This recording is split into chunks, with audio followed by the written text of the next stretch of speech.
एक एडिक्ट है वो अरमाइक लैंग्वेज में प्राप्त हुआ है। सिर्फ इसका नाम रखिए कि अरमाइक लैंग्वेज में भी पिलर एडिक्ट थे अशोका के। ये ध्यान देने वाली बात है क्योंकि यहाँ से क्वेश्चन एक्सेप्शंस में आते हैं। चलिए तो अभी आगे हम पढ़ते हैं मौर्य एम्पायर, यानी मौर्य एम्पायर में जो एडमिनिस्ट्रेशन प्रशासन व्यवस्था पढ़ते हैं। देखिए इनका जो प्रशासन व्यवस्था इस तरीके से डिवाइड है: central government, revenue department, commerce and trading, ठीक, जुडिशरी सेक्शन और लोकल गवर्नमेंट जो है इन्होंने बनाया था। ओके, तो सबसे पहले कौटिल्य का सबसे बड़ा हाथ रहता है कि मौर्य एम्पायर को जो है संभालने में। तो अर्थशास्त्री कौटिल्य जी का बहुत बड़ा हाथ रहता है। इन्होंने सप्तांग थ्योरी दिया, यानी कि सप्तांग थ्योरी दिया।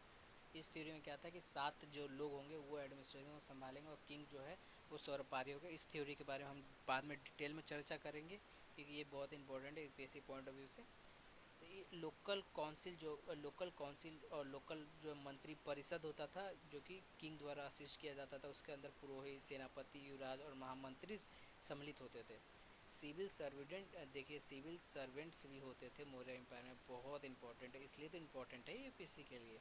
जिसको अमात्यास कहते थे, जो कि कौटिल्य द्वारा सेलेक्ट किए जाते थे एंट्रेंस बेस पे, उनकी पढ़ाई लिखाई के बेस पे।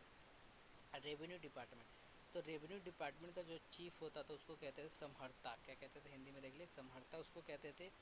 और चेयरमैन ऑफ दिस डिपार्टमेंट, इस डिपार्टमेंट के जो चेयरमैन थे उसको कहते थे सनिदता, उसको कहते थे। राइट, इनका काम होता था कि मौर्य एम्पायर में जितना एग्रीकल्चर हो गया, कॉमर्स ट्रेडिंग हो गया, अगर रेवेन्यू को कहाँ से रेवेन्यू आ रहा है और कहाँ से रेवेन्यू जा रहा है, अकाउंट को जो है मेंटेन करना, ताकि आगे हम भविष्य को संवार सकें। कॉमर्स एंड इंडस्ट्रीज़ में क्या था, तो इसके जो चीफ होते थे उसको कहते थे अध्यक्षस कहते थे। क्या कहते थे, अध्यक्ष।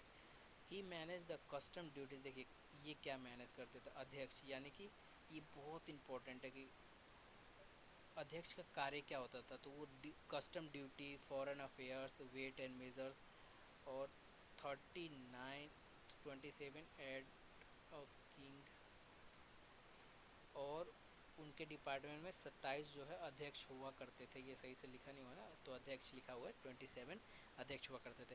तो इनका देखिए इंपॉर्टेंट है, कई बार क्वेश्चन आ जाता है कि अध्यक्ष का काम क्या होता है। ऐसे सीजीएल में क्वेश्चन पूछा गया था कि custom duty, foreign affairs and weight measurement का काम होता है अध्यक्ष का। कॉमर्स एंड इंडस्ट्रीज में जितना बाहर से एक्सपोर्ट कर रहे हैं, माल इंपोर्ट कर रहे हैं, राइट। जुडिशरी का सबसे बड़ा अच्छा रोल यहाँ पर देखने को मिलता है हमें अशोका में, क्योंकि जो हमारे अर्थशास्त्री थे कौटिल्य, उन्होंने क्रिमिनल के लिए अलग कोड बनाया था और सिविल के लिए अलग कोड बनाया था, राइट। तो जुडिशरी चीफ जो यहाँ पर एससी भी होता था, यानी सुप्रीम कोर्ट भी होता था, जिसको क्या कहते हैं, धर्म अधिकारी, यानी कि जो जुडिशियल चीफ होता था या चीफ जस्टिस जो होता था उसको धर्म अधिकारी कहते थे। और उसके जो सबॉर्डिनेट कोर्ट अंदर आते थे वो अमात्यास वगैरह होते थे, उसके सबॉर्डिनेट जस्टिस बोल लो आप, यानी उसके लोअर कोर्ट्स वगैरह में। प्रोविंशियल्स एंड लोकल एडमिनिस्ट्रेशन में पढ़ते हैं तो मौर्य एम्पायर को 4 पार्ट में डिवाइड किया गया था। कि अगर आप ऐसे इंडिया को ले लीजिए, सॉरी ये मैप थोड़ा ख़राब बन गया, इस तरीके से इंडिया कुछ इस तरीके से उस समय पे था, ठीक। तो इधर तक्षशिला हो गया, उज्जैन हो गया और सुरवनागिरी, कलिंगा हो गया और सुरवनागिरी हो गया। ये 4 जो है इस तरीके से बांटा गया था एडमिनिस्ट्रेशन को।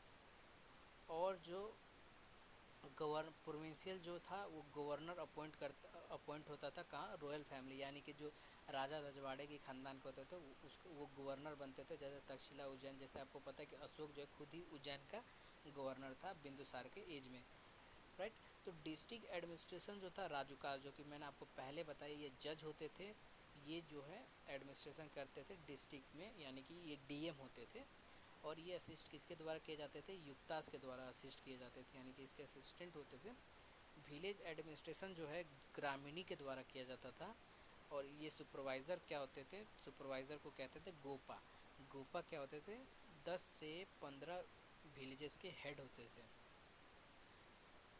अंतापाल, अंतापाल क्या होते थे, सिक्योरिटी गार्ड होते थे।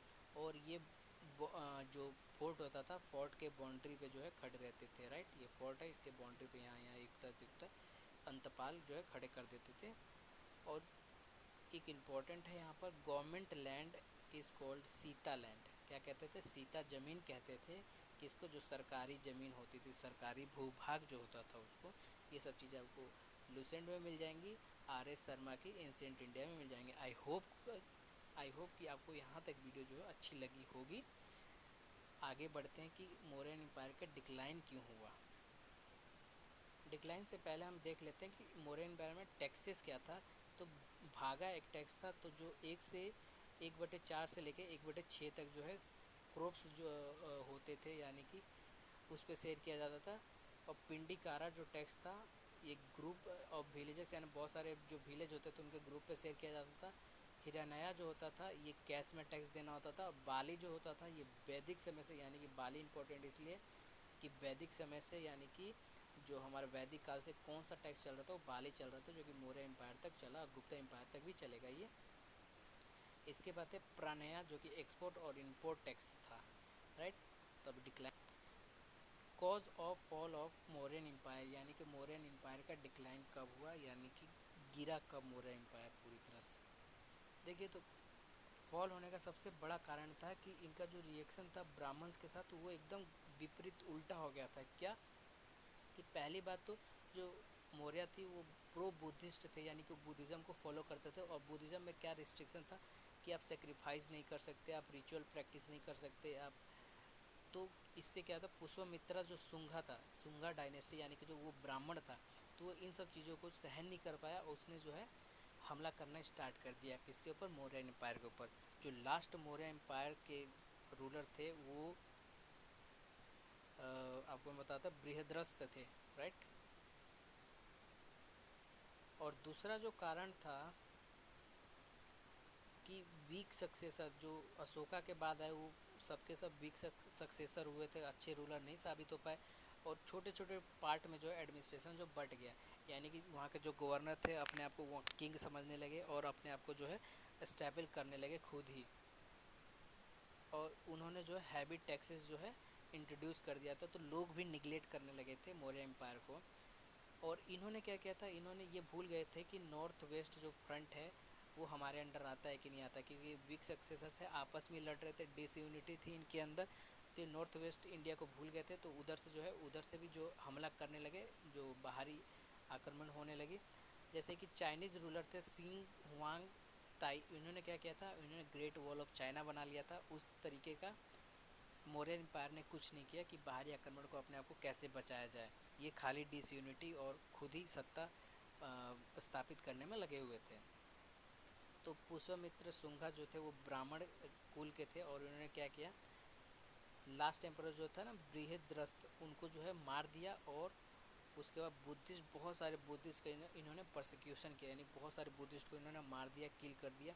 फिर उसके बाद इन्होंने रिचुअल वगैरह स्टार्ट कर दिया पुष्पमित्र शुंगा ने।